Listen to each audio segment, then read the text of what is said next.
ہماری زندگیوں میں ایک بار پھر ماہ محرم الحرام 1442 ہجری ہم سب کو عطا فرمائی ہے۔ اللہ پاک محبوب مکرم صلی اللہ علیہ وسلم کا صدقہ اس نئے سال کو امت مسلمہ کے لیے ایسا بنا دے کہ پوری امت مسلمہ آپس میں پیار، اتفاق و اتحاد کرے اور ہر طرف اسلام کا پرچم جو لہرا رہا ہے وہ اس سے بھی مزید لہرائے۔ اللہ پاک ہم سب کو عمل کی توفیق عطا فرمائے۔ آج یکم محرم الحرام ہے اور حضرت سیدنا خلیفۃ المسلمین، خلیفۃ الرسول جناب حضرت سیدنا عمر بن خطاب رضی اللہ تعالیٰ عنہ کا یوم شہادت ہے۔ آج کا جمعہ آپ کی کاوشیں اور آپ کی مناقب اور آپ کے شخصی فضائل اور آپ کی شہادت پر ہوگا۔ اگلا جمعہ انشاءاللہ تعالیٰ کیونکہ ماہ محرم الحرام کے پہلے عشرے کا یہ دوسرا جمعۃ المبارک ہوگا، تو انشاءاللہ تعالیٰ بقیہ جتنے جمعۃ المبارک ہوں گے اگر اللہ کو منظور ہوا وہ شہداء کربلا کے نام ہوں گے۔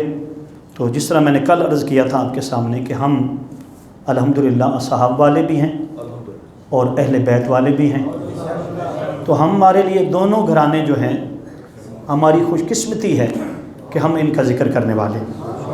اللہ پاک ہم سب کو عمل کی توفیق عطا فرمائے اور محبوب کی پکی اور سچی غلامی عطا فرمائے۔ حضرت عمر بن خطاب یہ وہ صحابی ہیں جنہیں حضور نے اپنے رب سے مانگا ہے۔ آقا علیہ السلام نے اور کسی کے لیے ایسی دعا نہیں کی جیسی دعا حضرت سیدنا عمر بن خطاب کے لیے کی۔ علماء کہتے ہیں کہ سب صحابہ جو تھے وہ حضور کے مرید تھے اور حضرت عمر بن خطاب مرید بھی تھے اور مراد بھی تھے۔ وہ وقت جب اسلام پر مشکل وقت تھا اور اسلام کو مٹانے کی کوششیں کی جا رہی تھیں، اور ایک ایسی میٹنگ جس میں تمام تر کفار جمع ہوتے ہیں اور جمع ہو کر وہ اس بات پر میٹنگ کرتے ہیں اور اس بات پر سوچتے ہیں کہ استغفر اللہ اسلام کو کیسے مٹایا جائے اور ہادی اسلام کو کس طرح تبلیغ سے روکا جائے۔ اس میٹنگ میں حضرت سیدنا عمر بن خطاب بھی موجود تھے۔ جب ذکر سنا حضور کا تو ایک ہی بات جو تھی وہ ذہن میں آئی، کہنے لگے کہ میں یہ مشورہ دیتا ہوں کہ یہ کام میرے ذمہ لگا دیں۔ استغفر اللہ کہنے لگے کہ نہ اسلام کا بانی رہے گا اور نہ ہی آگے اسلام چلے گا۔ انہوں نے کہا عمر کیا کرو گے؟ کہنے لگے تلوار میری ہوگی، اور استغفر اللہ کہنے لگے کہ تلوار میری ہوگی اور اس تلوار سے میں بانی اسلام تاجدار کائنات حضرت محمد مصطفیٰ صلی اللہ علیہ وسلم کا سر مبارک جو ہے وہ اتار دوں۔ یہ عزائم تھے، دل کے اندر ایک آگ تھی۔ تلوار ہاتھ میں لے کر نکلے تو حضرت عبد الرحمن بن عوف سے ملاقات ہوئی۔ انہوں نے پوچھا عمر کدھر جا رہے ہو؟ تو جواب دیتے ہیں کیونکہ بڑے سادہ بھی تھے، پلوان بھی تھے اور بات کرنا جانتے تھے، کسی سے ڈرتے نہیں تھے، سیدھی بات کہی کہ استغفر اللہ میں محمد مصطفیٰ صلی اللہ علیہ وسلم کے پاس جا رہا ہوں اور اس ارادے سے جا رہا ہوں۔ جب یہ کہا تو حضرت عبد الرحمن بن عوف نے کہا کہ عمر یہ تمہاری بھول ہے، محمد مصطفیٰ وہ ہیں واللہ یعصمک من الناس، اللہ خود ان کی حفاظت کر رہا، اور تیرے جیسے جتنے تیری طاقتور ہے، پلوان ہے، سپاہ گر ہے، تیرے اندر جتنی ہیں کوالٹیاں، یہ کوئی کام نہیں کر سکتی، محمد مصطفیٰ صلی اللہ علیہ وسلم کی حفاظت اللہ کر رہا۔ اسی بات پر وہ شدید اور زیادہ غصہ آ گیا تھا۔ جب اور غصے میں آئے تو حضرت عبد الرحمن بن عوف نے کہا اچھا ادھر بعد میں جانا، پہلے اپنے گھر کی خبر لو۔ پوچھا میرے گھر میں کیا ہے؟ کہا کہ تیری بہن جو ہے وہ بھی اور تیرے بنوئی جو ہیں وہ بھی دونوں کلمہ پڑھ چکے۔ اس نے اچھا بات یہاں تک آ گئی، کہ اسلام اب ہمارے گھروں کے اندر داخل ہو گیا؟ اس نے کہا یہ نہیں ہو سکتا، میں پہلے ان کی خبر لیتا ہوں اور پھر ادھر جاتا ہوں۔ وہ تلوار لے کر اپنی بہن کے گھر پہنچے تھے، اور آپ نے یہ 100 بار واقعہ سنا ہوگا کہ جب وہاں پہنچے تھے تو اندر کوئی قرآن پڑھ رہا تھا۔ دروازے پر دستک دی تھی تو آواز آیا، کون؟ فرمانے لگے کہ عمر، دروازہ کھولو۔ میں عمر ہوں، دروازہ کھولو۔ بہن نے اور بنوئی نے اور جو صاحب حضرت ابو سعید وہاں پر موجود تھے جو انہیں قرآن پڑھا رہے تھے، انہوں نے یہ مشورہ کیا کہ عمر بڑا جذباتی آدمی ہے اور چھوٹی چھوٹی باتوں پر ایسا وہ شدید قسم کا ان کا جو رویہ ہوتا ہے، اس سے پہلے کہ وہ اندر آئیں قرآن پاک جو ابھی مصفحہ کی صورت میں نہیں تھا اس کو بھی، اور جو قاری صاحب پڑھا رہے تھے جو معلم تھے اس کو بھی چھپا دیا جائے، اور بہن جو ہے وہ حضرت عمر سے بات کرے، کیونکہ بہن جب بھائی سے بات کرتی ہے تو ہمیشہ ایسا ہوتا ہے کہ دل نرم ہو جاتا ہے۔ تو ایسا ہی وہ حضرت عمر آئے، بہن سے پوچھا یہ بتائیں، پہلی بات یہ بتائیں کہ میں نے سنا ہے کہ تم کلمہ پڑھ چکے ہو۔ اس نے کہا بھائی تو نے حق سنا ہے، ایسا ہی۔ کہنے لگے کہ یہ اندر کیا پڑھا جا رہا تھا، یہ کس کی آواز آ رہی؟ وہ فرمانے لگی کہ قرآن پاک پڑھا رہی۔ سیدھی سیدھی بات کی انہوں نے، کہا کہ جانتی نہیں تم عمر کی بہن ہو؟ فرمایا ہاں عمر کی بہن ہوں، لیکن اللہ کی بندی ہوں، اللہ کے آخری نبی آ چکے، تاجدار کائنات صلی اللہ علیہ وسلم کا ظہور ہو چکا، حضور مصطفیٰ صلی اللہ علیہ وسلم مکہ کی وادی میں تشریف لا چکے، اب آپ کی آمد کے بعد کسی سے ڈرنے کی ضرورت نہیں ہے۔ ہم اعلان کہہ رہے ہیں کہ محمد ہمارا رہبر ہے، محمد ہمارا نبی ہے، اور ہمارا اللہ ایک ہے۔ فرماتے اس بات پر وہ کافی غصے میں آئے اور انہوں نے تشدد کیا، بڑا تشدد کیا۔ انہوں نے کہا کہ آج یہ میں فیصلہ کر کے جاؤں گا، یہاں اسلام نہیں ہوگا۔ اس نے کہا نہیں، تم نے جو کرنا ہے کر لو۔ پھر کیا تھا؟ فرماتے اس قدر زرکوب کیا، اس قدر تشدد کیا کہ آپ کی بہنہ جو تھی حضرت ام فاطمہ وہ زخمی ہو گئیں۔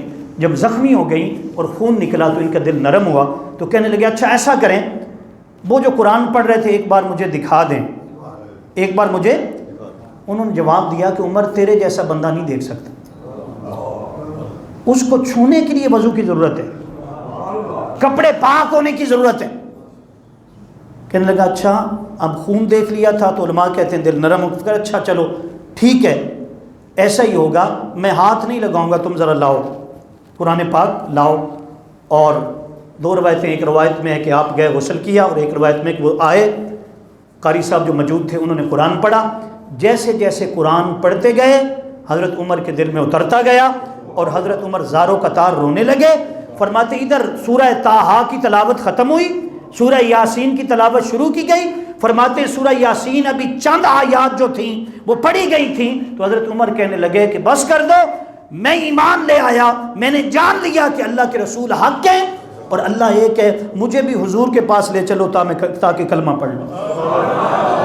تمام تر محدثین نے، مفسرین نے، اپنوں نے اور پرایوں نے لکھا کہ حضرت سیدنا عمر بن خطاب اپنی بہنہ سے یہ کہا، جب بہن سے یہ کہا تو انہوں نے آپ سرکار دو عالم صلی اللہ علیہ وسلم کی بارگاہ میں لے کر گئیں، اور حدیث پاک میں اور علماء نے لکھا کہ جب حضرت عمر آئے منگل کو حضور اکرم صلی اللہ علیہ وسلم نے دعا کی تھی۔ کب کی تھی؟ بدھ کو آپ نے کلمہ پڑھا تھا، بدھ کو آپ نے۔ فرماتے جب باہر نکلے تو ایک صحابی اور ملے، انہوں نے کہا عمر کہاں جا رہے ہو؟ کہنے لگے حضور کے پاس جا رہا ہوں۔ انہوں نے کہا تیرا آنا ہی بنتا ہے، کل شام کے وقت میرے آقا نے دعا کی اللہم اعز الاسلام، باری تعالیٰ اسلام کو عزت عطا فرما، اور یہ عزت ایسی ہونی چاہیے کہ دو شخصیتیں مکے کے اندر ایسی ہیں کہ ہر کوئی انہیں جانتا ہے اور ہر کوئی مانتا ہے، بڑی عزت و تکریم کرتے ہیں۔ ایک عمر ابن عشام جسے ابو جہل کہا جاتا ہے، اور ایک عمر ابن خطاب۔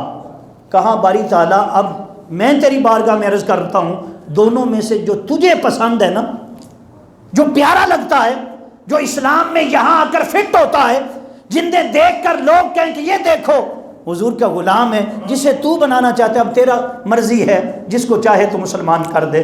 فرماتے ہیں شام کو دعا کی، صبح حضرت عمر آئے اور کلمہ پڑھا، مسلمان۔ جب حضرت عمر نے کلمہ پڑھا حدیث پاک فرماتے ہیں فوراً جبریل امی آئے، کہا یا رسول اللہ آسمانوں پر خوشیوں کا سماں، شادیانے بجائے جا رہے ہیں، تمام تر فرشتے جمع ہیں، ایک دوسرے کو مبارکباد دے رہے ہیں، اور مبارکباد اس بات کی ہے کہ اللہ نے آپ کی دعا کو بھی قبول فرمایا ہے اور آپ کو ایک ایسی شخصیت عطا فرما دی ہے جو اللہ کا بھی پیارا ہے اور آپ کا بھی پیارا ہے۔ فرماتے کہ پھر سرکار دو عالم صلی اللہ علیہ وسلم نے ایسا نعرہ بلند کیا، صحابہ کہتے ہیں کہ اس جیسا نعرہ مکے میں لگا ہی نہیں۔ وہ کیسا نعرہ تھا کہ جو لوگ طواف کر رہے تھے انہوں نے بھی آواز سنی، صحابہ کہتے ہیں جو صحابی جس جگہ پر بیٹھا تھا، یہ کمال تھا یا معجزہ تھا حضور کی آواز کا۔ فرماتے حضور نے نعرہ بلند کیا، صحابہ کرام نے گھر میں جواب دیا، سرکار نے فرمایا نعرہ تکبیر، اس پر جو آوازیں آئیں گھروں سے آئیں، فرمایا یوں لگا، علماء کہتے ہیں محدثین کفار کہتے ہیں کہ ایسے لگا جیسے مکہ پر کوئی خاص چیز جو ہے وہ خاص تبدیلی آ گئی ہو، کوئی زلزلہ آ گیا ہو۔ فرماتے کہ لوگ گھروں سے باہر نکل کر دیکھتے تھے آج کیا ہوا، اس قدر شدید نعرے لگے ہیں، انہیں بتایا جاتا کہ آج حضرت عمر ابن خطاب جو ہیں وہ کلمہ پڑھ چکے۔ جب انہوں نے سنا، مفسرین نے لکھا کہ حضرت عمر کلمہ پڑھ گئے، تو فرماتے ہیں اس وقت کفار کہنے لگے کہ آج مسلمانوں نے ہم سے بدلہ لے لیا، آج اسلام جو تھا وہ کامل ہو گیا، اب کوئی کمی باقی نہ رہے گی۔ فرماتے ہیں پھر وہ وقت تھا جو آپ سنتے رہتے ہوں گے کہ جب چھپ کر نماز پڑھی جاتی تھی، ابھی روزہ تو اترا نہ تھا، ابھی کوئی عبادت بھی اور کی جا نہیں رہی تھی، کعبے کے اندر بھی مسلمانوں کا داخل ہونا سخت منع تھا، ممنوع تھا، کوئی آ نہیں سکتا تھا، نام نہیں لے سکتے تھے۔ تو حضرت عمر نے کہا حضور چلیں آج نماز بھی کعبۃ اللہ کے اندر ہوگی، آج نماز بھی ایسی ہوگی اور اعلان بھی ایسا ہوگا، اور یا رسول اللہ صلی اللہ علیہ وسلم مجھے یہ بتا دیں سب سے زیادہ اسلام کی تکلیف کس کو ہوتی ہے؟ بڑا جملہ تھا یہ، جو پورا شہر ہے، اس شہر کے اندر سب سے زیادہ کون ہے جو آپ سے چڑھتا ہے، آپ کا مخالف ہے، اسلام کا مخالف ہے؟ ذرا میں اس کے دروازے سے ہوگا، اس کو بتاؤں کہ میں نے کلمہ پڑھ لیا، آ کر لے جو کرنا ہے۔ سرکار فرماتے ہیں ابو جہل ہے وہ جو سب سے زیادہ اسلام پر چڑھتا ہے، اسلام پر تانزنی کرتا ہے۔ تو فرماتے حضرت عمر پہلی بات ادھر گئے کس کے پاس؟ ابو جہل کے پاس، کہنے لگے کہ ابو جہل سن، میں نے کلمہ پڑھ لیا اور تجھے بتانے آیا ہوں، ہم جا رہے ہیں مکہ پاک کے اندر نماز پڑھنے، تو نے جو کرنا ہے کر لے۔ فرماتے پھر عجیب منظر تھا، ایک طرف حضرت امیر حمزہ تھے، ایک طرف حضرت سیدنا فاروق اعظم تھے، حضرت مولا کائنات تھے، جناب سیدنا صدیق اکبر تھے۔ فرماتے یہ جگمگ تاروں میں تاجدار کائنات صلی اللہ علیہ وسلم درمیان میں تھے۔ فرمائے ادھر حضور کا قافلہ پہلی نماز کے لیے جو کعبۃ اللہ کے اندر ہونے والی تھی نکلا تھا۔ فرمایا کفار دوڑ کر آتے تھے، آگے دیکھتے تھے حضرت عمر ہیں۔ فرمایا جو وہ لوگ جلنے والے، تشدد کرنے والے، وہ اپنی انگلیاں منہ میں ڈالتے تھے، کہتے تھے آج عمر کے آنے سے اسلام مضبوط ہو گیا۔ اس طرح دوستو پہلی نماز جو تھی وہ کدھر ہوئی؟ کعبۃ اللہ میں ہوئی۔ اس لیے سرکار دو عالم صلی اللہ علیہ وسلم نے فرمایا کہ جب قیامت کا دن ہوگا لوگ جمع ہوں گے، فرمایا اللہ ایک آواز دے گا۔ کون آواز دے گا؟ فرمایا خود آواز دے گا۔ فرمایا خود آواز دے کر حضرت عمر کو بلائے گا۔ فرمایا اولہ مصافہ، قیامت کے دن کسی اور سے مصافحہ نہیں کیا جائے گا۔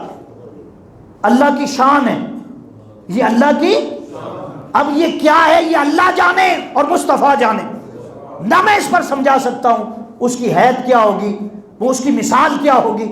سرکار نے فرمایا، مسلم شریف کی حدیث، ابن ماجہ شریف کی حدیث، آقا نے فرمایا کہ قیامت کے دن سب سے پہلے جس کو ندا دی جائے گی کون ہوگا؟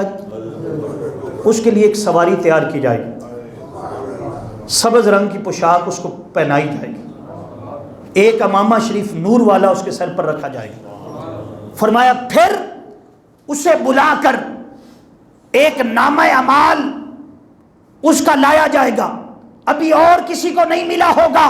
فرمایا وہ نامہ اعمال حضرت سیدنا فاروق اعظم کے ہاتھ میں، سیدھے ہاتھ میں دیا جائے گا۔ کہاں جائے گا؟ اللہ پاک فرمائے گا عمر یہ تیرا نامہ اعمال ہے، اسے چاہے پڑھ لے چاہے نہ پڑھ، ہم نے تجھے بخش دیا، ہم نے تجھے فرمایا۔ پھر اللہ تعالیٰ فرمائے گا، خود فرمائے گا کہ یہ وہ عمر ہے جس نے زمین پر اسلام کو عزت دی تھی، آج اللہ خود اسے عزت دے گا۔ جس نے بھی اسلام کو عزت دی ہو، جس نے بھی اسلام کی خدمت کی ہے، جس نے بھی تاجدار کائنات سے محبت کی ہے، جس دور میں بھی اسلام کی مدد کی ہے، مسجد بنائی ہے، کوئی بھی اسلام کا کام کیا ہے، اسلام کو بلند کرنے، فرمایا قیامت کے دن اللہ ان کو سیدنا عمر ابن خطاب کی قیادت میں بلائے گا، اور حضرت عمر جو ہے وہ اونٹنی پر سوار ہوں گے، 70 اونٹنیاں آگے 70 پیچھے، ملائکہ ہوں گے۔ فرمایا اللہ پاک فرمائے گا یہ عمر ہیں جنہوں نے اسلام کو عزت دی تھی، فرمایا آج اللہ انہیں عزت دے رہا ہے، جو جو اس مشن پر تھا اس کے ساتھ جنت میں داخل ہو گیا۔ یہ ہیں حضرت عمر ابن خطاب، یہ ہیں حضرت۔ پھر آقا نے فرمایا لو کان بعدی لعمر، اگر میرے بعد کوئی نبی آنا آتا، لا نبی بعد، میرے بعد کوئی نبی آنا ہی نہیں، اگر کوئی فیصلہ ہو جاتا، اگر کسی بھی طرح نبوت کو اللہ پاک جاری رکھتا میرے بعد، فرمایا سن لو پھر عمر جو ہیں وہ نبی ہوتے۔ عمر کیا ہوتے؟ کیونکہ مجھ پر باب نبوت بند ہو گیا، عمر نبی نہیں ہو سکے، تو فرمایا بعد میں بھی کوئی نبی میرے بعد نہیں آئے گا، اللہ نے آخری رسول مجھے بنایا ہے۔ پھر آقا علیہ السلام نے فرمایا پہلی امتوں میں محدث تھے، کیا تھے؟ وہ کیا ہوتا تھا؟ انہیں الہام ہوتا تھا، اللہ پاک ان کے دل پر القاء فرماتا تھا، وہ سوتے تھے خواب میں انہیں دیدار ہوتا تھا، اور خواب میں ایسی چیزیں دکھائی جاتی تھی، فرمایا وہ ہر امت کے اندر تھے، فرمایا میری امت میں بھی ہے، کون؟ فرمایا عمر۔ کون ہے؟ عمر ابن۔ اس لیے آقا علیہ الصلوۃ والسلام بخاری شریف کی روایت میرے حضور نے فرمایا لوگوں جب عمر بولے تو پھر کوئی نہ بولے، جب عمر بولے تو پھر کیوں بھائی؟ فرمایا جب عمر بولتا ہے تو خود نہیں بولتا، اب حضور اجازت دے رہے، خود نہیں بولتا، فرمایا کون بولتا ہے؟ فرمایا لسان العمر الحق، فرمایا کہ عمر کی زبان پر حق بولتا ہے، رب بولتا ہے، جو عمر فیصلہ کرتا ہے، فرمایا خود نہیں کرتا۔ حضور کے وسیلے سے یہ کرم ہو گیا ہے کہ فرمایا بولتے زبان ان کی ہلتی ہے، اور فرمایا کون بولتا ہے؟ اس پر حق بولتا ہے۔ اس لیے قرآن پاک میں تقریباً 17 سے لے کر کچھ آیات ہیں، تقریباً ان کی تعداد 17 ہے۔ کتنی ہے؟ فرماتے ہیں کہ وہ حضرت عمر رضی اللہ تعالی عنہ جو آپ منشا رکھتے تھے، آپ کی مرضی تھی، آپ کی موافقت تھی، اس کے مطابق ہو گئے، اس کے مطابق۔ اس میں صرف 3 مثالیں دوں گا کیونکہ وقت جو ہے تیزی کی طرف آگے بڑھ رہا۔ پہلی بات، آپ اور میں اللہ پاک سب کو یہ توفیق دے، عمرہ کرنے جاتے ہیں، ایک مقام ہے جہاں حضرت ابراہیم نے کھڑے ہو کر کعبۃ اللہ کو تعمیر کیا تھا، سب نے دیکھا ہے جو عمرہ کرتے، وہاں قدم ہیں کس کے؟ سیدنا ابراہیم علیہ السلام کے۔ وہاں کس کے قدم ہیں؟ حضرت سیدنا حضور۔ ایک بار کعبے میں کھڑے تھے، آقا بتا رہے تھے حضرت عمر کو یہ کعبۃ اللہ اس طرح حضرت ابراہیم نے بنایا تھا، یہاں حضرت ابراہیم کھڑے ہوئے تھے، یہ کون بتا رہا ہے؟ یہاں کھڑے ہو کر حضرت ابراہیم نے دعا مانگی تھی۔ حضرت عمر سوچ رہے، کیا سوچ رہے ہیں؟ کاش یہاں 2 رکعت نماز کی اجازت ہوتی، جہاں قدم لگے ابراہیم کے، یعنی کعبہ تو سارا ہی پاک ہے نا، وہاں تو جہاں نماز پڑھو کتنا ثواب ہے بھائی؟ 1,00,000 نماز، ایسے ہی ہے نا بولے؟ تو وہ جو قدم لگے تھے وہاں کیوں پڑھی؟ کچھ لوگ کہتے ہیں بدعت ہے، کچھ لوگ کہتے ہیں دیکھیں جی یہ کیا کرتے ہو، وہ جہاں قدم تھے کس کے؟ حضرت ابراہیم کے۔ کس کے تھے؟ تو حضرت کیا خیال آیا؟ کس کو آیا؟ حضرت عمر کو، کہ کاش اللہ اجازت دے دے، کس بات کی؟ کہ یہاں میں سجدے کروں۔ اس سے پہلے وہاں نفل پڑھنے کی اجازت ہے، ویسے کوئی پڑھ لی، یعنی کوئی خاص متعین جگہ نہیں تھی۔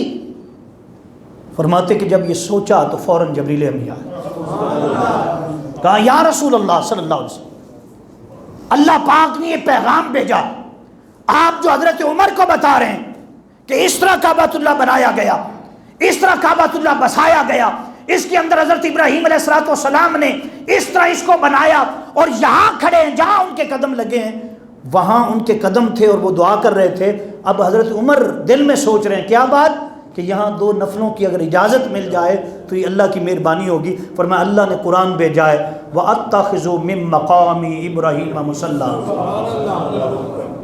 ہاں جی دیکھو قدم ہیں کس کے؟ اللہ فرماتا ہے اس کو مصلی بناؤ، اس کو کیا بناؤ؟ عبادت تو اللہ کی ہے، تعظیم کس کی ہے؟ اللہ کے نیک بندوں کی ہے۔ ورنہ اللہ کہتا ہے یہ کیا کر رہے ہو؟ فرمایا نہیں، اسی جگہ پر من مقام ابراہیم مصلی، جہاں ابراہیم کھڑے تھے اسی جگہ پر مصلی بچھے گا۔ فرمایا پوری امت کو قیامت تک یہ بات بتا دی گئی کہ جب تم وہاں جاؤ تو 2 رکعت نماز ضرور پڑھو۔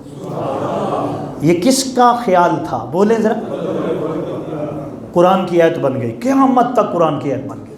اسی طرح اگلی بات فرمایا مومن عورتوں پر پردے کا حکم جاری نہیں ہوا تھا، پردے کا حکم ازواج مطہرات بھی اور باقی بھی، یعنی یہ حکم نہیں تھا، بس اتنا تھا چادر پہنی ہوتی، باقاعدہ طور پر پردے کا حکم، لیکن جو شروع سے پاک تھے انہیں تو اللہ نے چادر تطہیر عطا کر دی۔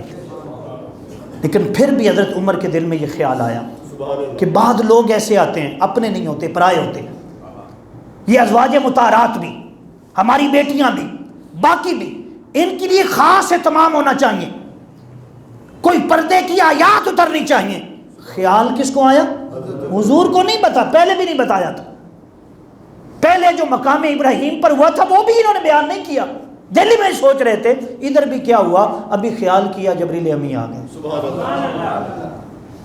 آ گئے کیا آیت لے کر آئے النبی اولیٰ بالمؤمنین انفسہم، فرمایا نبی آپ مومنوں کی جانوں سے بھی زیادہ حقدار ہیں، آپ کی بیویاں مومنوں کی مائیں ہیں، مومنوں کی، آپ انہیں پیغام دے دیں کن کو؟ اپنی بیویوں کو بھی، اپنی بیٹیوں کو بھی، اور مسلمان عورتوں کو بھی۔ کیا پیغام ہے؟ وہ پردہ کیا کرے۔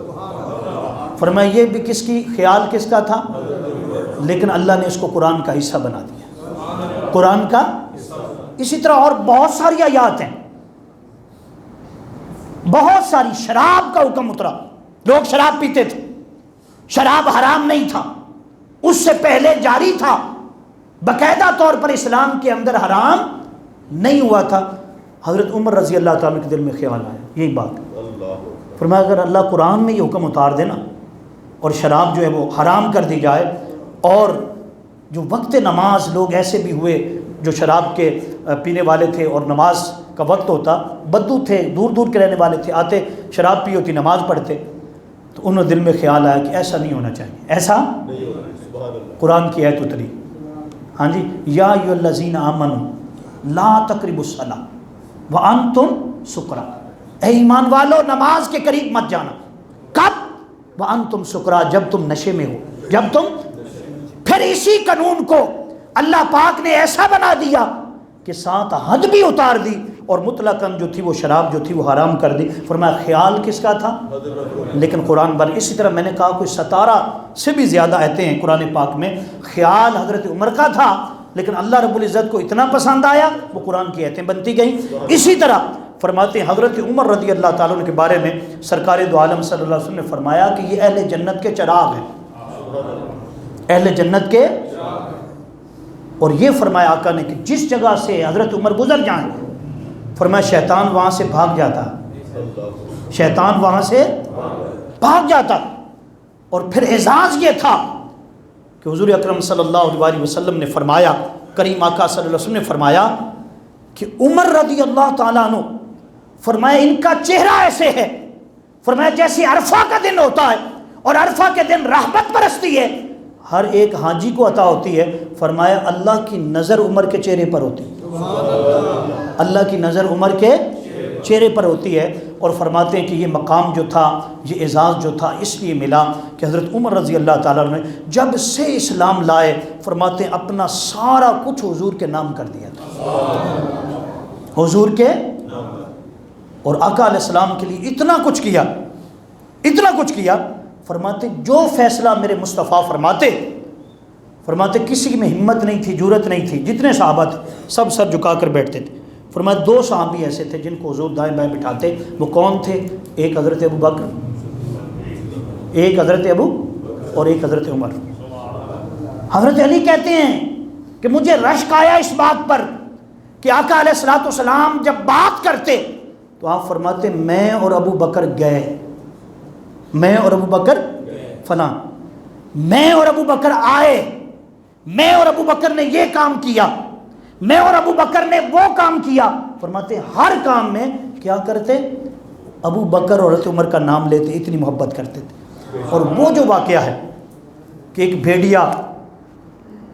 بھیڑیا جنگل میں ایک شکاری شخص جو تھا، ایک شخص ریوٹ جو تھا چرا رہا تھا، اور ایک بھیڑیے نے اس کی بکری اٹھا لی تھی، ایک بھیڑیے نے اس کی جب بکری اٹھا لی تو وہ پیچھے دوڑا، تو بھیڑیا جو تھا وہ کھڑا ہو گیا دونوں ٹانگوں پر، اور دونوں ٹانگوں پر کھڑا ہو کر فصیح زبان سے عربی میں کلام کرنے لگا۔ اس نے کہا اللہ نے مجھے رزق دیا تھا اور تو نے چھین لیا، اللہ نے رزق دیا اور تو نے، اسے تعجب ہوا کہ بھیڑیا بھی بولتا ہے۔ اور یہ روایت بخاری، مسلم، ابو داؤد، ابن ماجہ ہر جگہ موجود ہے، بھیڑیا بھی کلام کرتا ہے۔ اس وقت بھیڑیا پھر بولا تو میرے کلام پر تعجب کرتا ہے؟ ادھر جا، 2 پہاڑوں کے درمیان جو شہر ہے اس میں ایک شخصیت ہے جس کا نام محمد ہے، تو میرے اوپر کلام پر بولنے پر تعجب کر رہا ہے؟ اس پر کے پاس تو زمین اور آسمان کی خبریں، اس کے پاس کیا ہیں؟ زمین اور آسمان کی۔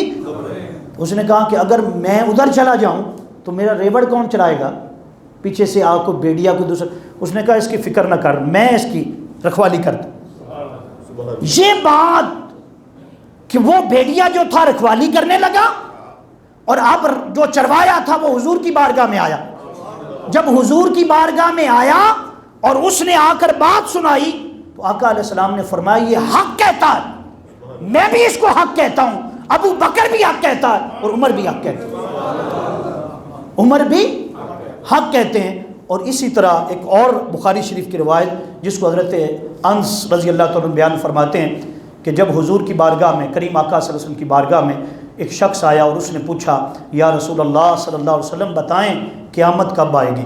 تو آقا علیہ السلام نے فرمایا کہ قیامت کا پوچھنے والے بتا تو نے تیاری کیا کی ہے قیامت کے لیے؟ اس نے جواب دیا حضور تیاری بس اتنی ہے، آپ سے اور اللہ سے محبت کرتا ہوں۔ اور بڑی مشہور روایت، حضور نے پوچھا تو نے نمازیں زیادہ ہو گئی ہیں تیری، حج زیادہ آ گئے؟ اس نے کہا لا صلاۃ ولا صوم ولا زکوٰۃ ولا حج، حضور یہ چیزیں میرے پاس نہیں ہیں۔ آقا نے پوچھا تیرے پاس کیا ہے؟ اس نے کہا بس حضور اللہ سے اور آپ سے محبت کرتا ہوں۔ آپ نے فرمایا سن من امانا کا حبا، جو کوئی جس سے محبت کرتا ہے قیامت کے دن اس کے ساتھ ہوگا۔ قیامت کے دن کہاں ہوگا جی؟ حضرت انس کہتے ہیں اس دن ہم نے عید منائی تھی۔ کیوں منائی تھی؟ کہتے ہیں کیونکہ ہمیں اللہ سے بھی محبت ہے، رسول سے بھی محبت ہے، ابو بکر سے بھی محبت ہے اور عمر سے محبت ہے۔ بخاری میں لکھا ہوا، آگے یہ الفاظ لکھے کہ ہم کس سے محبت کرتے ہیں جی؟ اللہ سے بھی محبت کرتے ہیں اور حضرت ابو بکر سے بھی محبت کرتے ہیں، تو ان کے ساتھ یہ ہمارا عشر ہوگا۔ اور اس بات پر کہ آقا علیہ الصلوۃ والسلام نے فرماتے ہیں ہم نے خوشی منائی کہ ہماری عید ہو گئی، اب قیامت کے دن ہمارے لیے کوئی مشکل نہیں رہی۔ کیوں؟ کہ انعم اللہ علیہم من النبیین والصدیقین والشہداء والصالحین، ہمارے ہاتھ کن کے ہاتھوں میں ہیں؟ ان ہاتھوں میں ہیں جو اللہ کے پیارے ہیں، اللہ کے دوستو۔ اس لیے حضرت سیدنا عمر بن خطاب رضی اللہ تعالیٰ عنہ جو تھے، اللہ پاک نے انہیں بڑی عظمت اور شان سے نوازا تھا۔ فرماتے ہیں حضور اکرم صلی اللہ علیہ وسلم کی بارگاہ میں بیٹھ کر 500 حدیثیں یہ آپ نے روایت فرمائی ہیں۔ کتنی؟ 500 حدیثیں آپ نے روایت فرمائی ہیں۔ اور آپ کا مقام یہ تھا، فرماتے ہیں کہ اپنے آپ کو حضور اکرم صلی اللہ علیہ وسلم کی اتباع میں اور حضور کی سنت میں اور آقا کے عشق میں اتنا ڈال لیا تھا، فرماتے ہیں کہ عمر وہ لوگ جنہیں پہلے پلوان کہتے تھے اور بہت ڈرنے والے تھے، فرمایا حضرت حضور کی صحبت نے حضرت عمر کو ایسا عشق عطا کیا تھا کہ سر جھکایا ہوتا تھا اور ہر وقت روتے تھے۔ یہی وجہ ہے کہ حضرت علی کرم اللہ وجہ کریم فرماتے ہیں کہ حضرت سیدنا عمر ابن خطاب پر اللہ پاک نے اتنا حضور کا رنگ عطا کیا. آپ فرماتے میں نے ایک خواب دیکھا، اور وہ خواب کب دیکھا؟ جب آپ خلیفہ وقت تھے. کون؟ حضرت عمر، وہ خلیفہ وقت تھے. اب خواب کون دیکھ رہے ہیں جی؟ اور بیان کون ہو رہا ہے؟ حدیث کی کتابوں میں بیان ہو رہا ہے. یعنی کتنی بڑی بات. فرماتے خواب میں نے دیکھا کہ نماز فجر کا وقت ہے. کون سا وقت ہے جی؟ نماز فجر. حضور نماز پڑھا رہے ہیں، پیچھے صحابہ کرام ہیں، میں بھی حضور کریم آقا صلی اللہ علیہ وسلم کے پیچھے ہوں. جب آقا نماز پڑھا چکے، نماز سے فارغ ہوئے، فرماتے ہیں کہ حضور نے سلام پھیرا تو ایک عورت کھجوروں کا ایک ٹوکرا لے کر حضور کی بارگاہ میں آ گئی. کہا حضور اسے قبول فرما لیں، اور یہ ہدیہ ہے، تحفہ ہے. فرماتے ہیں کہ حضور نے قبول کر لیا، اور حضور نے فرمایا علی اس کو پکڑو اور سب صحابہ کرام میں تقسیم کر دو. سب صحابہ کرام میں. اور اس سے پہلے آقا علیہ الصلوۃ والسلام نے ایک کھجور جو تھی، ایک کھجور وہ مجھے عطا فرمائی بھی، یہ خود کھا لو. یہ کیا کرو؟ خود کھا لو. فرماتے کہ میں نے وہ کھجور اپنے منہ میں ڈالی اور کھا رہا تھا، اتنی لذت بھری تھی کہ اس کی لذت کیا بیان کروں.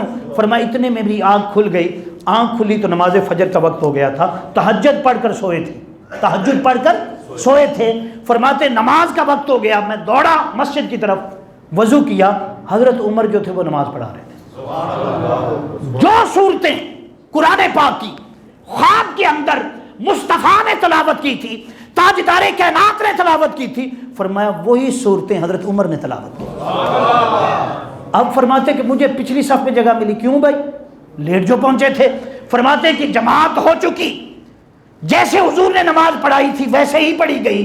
اب سلام پھیرا. حضور کریم آقا صلی اللہ علیہ وسلم کی عادت مبارک تھی، جب آپ سلام پھیر لیتے تو پھر اپنا چہرہ مبارک نمازیوں کی طرف کرتے. فرماتے ہیں کہ حضرت عمر نے بھی نمازیوں کی طرف چہرہ کر لیا. اتنے میں وہ عورت جو میں نے خواب میں دیکھی تھی، جو کھجوریں حضور کی بارگاہ میں لائی تھی، وہ کھجوروں کا ٹوکرا لائی. کہنے لگے کہ امیر المومنین یہ کھجوریں لائی ہوں، یہ تحفہ ہے، ہدیہ ہے، تمام تر صحابہ کرام میں تقسیم کر دیں. فرماتے ہیں کہ حضرت عمر نے مجھے اشارہ کیا، علی یہ پکڑو، علی ان کھجوروں کو پکڑو. فرماتے ہیں کہ کھجوریں پکڑ لی. اب میں آگے ہوا، قریب جانا تھا نا امام صاحب کے پاس، میں قریب ہوا. فرماتے انہوں نے وہ کھجور ایک اٹھائی اور مجھے عطا فرما دی. جب مجھے عطا فرما، مجھے وہ رات والا خواب پورا یاد آ رہا تھا جو میں نے دیکھ کر آیا تھا. فرمایا میں نے کھجور کھانا شروع، وہی لذت تھی جو آقا علیہ الصلوۃ والسلام نے خواب میں عطا فرمائی تھی، اور وہی کھجور اسی باغ کی تھی جو حضور نے عطا فرمائی تھی. فرماتے میں ایک کھا چکا، اب دل نے چاہا کہ ذرا اور لے لو ذرا، کیونکہ وہ محبوب والی کھجور ہے نا. فرمایا حضرت عمر بولے اے علی بھائی، اگر حضور نے رات کو 2 عطا کی ہوتی تو میں بھی 2 دے دیتا. آقا نے ایک عطا فرمائی ہے تو ایک پر گزارا کرو اور تقسیم کر دو. فرماتے اس قدر حضرت عمر کو حضور اکرم صلی اللہ علیہ وسلم کا فیض مل گیا. یہی وجہ ہے کہ پھر آپ منبر پر بیٹھیں اور جنگ ہو رہی ہے ہزاروں میل دور، وہاں منبر پر بیٹھ کر کہتے یا ساریۃ الجبل، اے ساریہ پہاڑ کی طرف دیکھ. صحابہ کہتے ہیں کہ ہم سامنے بیٹھے تھے، جمعے کا خطبہ ہو رہا تھا، ہمیں کوئی جوڑ نہ لگا کہ یہ کیا کہہ رہے ہیں. ساریہ کا نام لے رہے ہیں، اور ساریہ تو جنگ لڑنے گئے ہوئے ہیں، اور کہہ رہے ہیں کہ پہاڑ کی طرف دیکھ. فرمایا کہ پھر ہمارا مسئلہ 1 ہفتے بعد حل ہو گیا. وہ کیسے؟ کہ جب لشکر واپس آیا ہم نے پوچھا کہ بتاؤ کیسے جنگ لڑی. وہ کہتے کہ ہاں بھائی بات یہ ہے کہ جمعے کا دن تھا، ہم لڑ رہے تھے اور ایک پہاڑ کی طرف سے ہمارے اوپر حملہ ہونے والا تھا. ایک آواز آئی جو آواز حضرت عمر کی تھی. یہ مدینہ میں تھے اور لشکر کہاں تھا؟ ہاں جی کئی 100 میل دور تھا وہاں پر. فرماتے ہیں بس یہ کہنا تھا، آواز آئی ساریۃ الجبل. فرماتے ہیں ہم نے دیکھا پہاڑ کی طرف، اس آواز کے صدقے اللہ پاک نے ہمیں فتح عطا فرمایا. اسی طرح پھر آپ کا زمانہ ہے، اور سعد بیان کرتے، سعد بن ابی وقاص بیان کرتے ہیں کہ خالد بن ولید وہ کمانڈر تھے، ان کو بھیجا گیا کہ دریائے نیل کی طرف نکلیں اور جا کر جہاد کریں. کیا کریں؟ فرمایا جب ہم وہاں پہنچے تو درمیان میں دریا آ گیا، اور مخالف لشکر کس طرف تھا؟ دوسری سمت تھا. اب فرماتے ہیں پل نہیں تھا، کشتی بھی نہیں تھی کہ ہم گزر جائیں، کشتی بھی نہیں تھی کہ گزر جائیں. وہاں کھڑے تھے، اب خیال کیا کہ کیسے گزریں. تو فرمایا حضرت خالد بن ولید آگے بڑھے، آگے بڑھ کر کیا کیا؟ دریا سے خطاب کیا. اور دریا جانتے ہیں ہم کون ہیں؟ ہم محمد مصطفیٰ کے غلام ہیں. ہم نے پار گزرنا ہے، یہاں سے کشتی نہیں ہے اور یہاں کوئی اور راستہ بھی نہیں ہے. ہم اس کے ماننے والے ہیں جس نے موسیٰ علیہ السلام کی قوم کے لیے دریا پھاڑ دیا تھا اور راستہ نکال دیا تھا. ہم بھی اللہ کی بارگاہ میں وسیلہ پیش کرتے ہیں. کس کا؟ عمر ابن خطاب کا. ہمارا وہ لیڈر ہے، وہ ہمارا رہبر ہے، وہ امیر المومنین، اسی کے واسطے ہمیں راستہ دے دے. فرماتے ہیں جیسے یہ بات کی، حلیت الاولیاء کتاب کا نام ہے اور کرامات صحابہ کتاب کا نام ہے. فرماتے ہیں کہ ایسے تھا، پانی آدھا ادھر رک گیا آدھا ادھر رک گیا. کہتے ہیں صحابہ رسول ایسے گزرے جیسے پانی تھا ہی نہیں، جیسے پانی تھا ہی نہیں. فرماتے جوتوں میں ریت جو تھے وہ صاف کرتے تھے. فرمایا یہ کیا تھا؟ یہ فیض تھا جو حضور اکرم صلی اللہ علیہ وسلم سے عطا ہوا تھا. پھر یہی دریائے نیل ہے جو سال بعد ایک جوان عورت، یعنی ان کا ایک لوگوں کا عقیدہ تھا جیسے ہندو حضرات کا عقیدہ ہوتا ہے، بدھ مذہب ایسا کرتے ہیں کہ سال کے بعد ایک بچی کو، جوان بچی کو، جوان خوبصورت لڑکی کو زیور پہناتے ہیں اور زیور پہنا کر کیا کرتے ہیں؟ لے جاتے ہیں، جا کر دریا برد کرتے ہیں، اس کا خون بہاتے ہیں. اور جب خون بہاتے ہیں تو دریا چلتا ہے، ورنہ دریا نہیں چلتا، پانی نہیں آتا. جب ایسا معاملہ ہے تو یہ بات حضرت سیدنا عمر ابن خطاب کے سامنے آتی. عمر ابن خطاب کے سامنے آتی. جب آپ کے سامنے آتی تو آپ فرماتے ہیں کہ رکا لکھتے ہیں. وہ رکا کس کے؟ دریا کے نام، دریا نیل کے نام. دریا نیل کے نام یہ رکا لکھ کر کہا کہ میرا رکا لے جاؤ اور جا کر دریا کو دینا. انہیں کہتا کہ اگر تو اپنی مرضی سے چلتا ہے ہمیں ضرورت ہی نہیں، اگر اللہ کی مرضی سے چلتا ہے تو پھر اللہ کا خلیفہ، تاجدار کائنات صلی اللہ علیہ وسلم کا غلام، امیر المومنین عمر بن خطاب حکم دے رہا کہ اب کوئی عورت یہاں پر ذبح نہیں کی جائے گی، اب کوئی یہاں پر ایسا رسم جو ہے وہ ادا نہیں کی جائے گی. کیا ہوگا؟ اس رکا پر چلنا شروع کر دے. فرماتے بس وہ رکا ڈالنے کی دیر تھی، ادھر دریا جو تھا وہ چلنا شروع ہو گئے. اور اسی طرح ایک اور عورت جس نے تیل خریدا اور لا رہی ہے، ہاتھ سے برتن گر جاتا. برتن جب زمین پر گرتا ہے تو سارا تیل بھی، تو اب زمین کا کیا کام ہے؟ زمین چوس لیتی. وہ مقدمہ لے کر حضرت عمر بن خطاب کے پاس آتے. آپ کی حکومت میں، سر آپ کی حکومت میں میرا تیل گر جائے اور میں غریب ہوں، میرے پاس اور پیسے بھی نہیں میں خرید سکوں، اور وہ تیل جو ہے وہ زمین نے چوس لیا ہے، زمین نے چوس لیا ہے. میں آپ کی بارگاہ میں یہ مقدمہ لائی ہوں، وہ مجھے تیل چاہیے. آپ کوڑا اٹھاتے ہیں، زمین پر مارتے ہیں. فرمایا عمر کے ہوتے ہوئے کوئی ناانصافی نہیں ہو سکتی. فرمایا زمین اس مائی صاحبہ کا تیل واپس کر.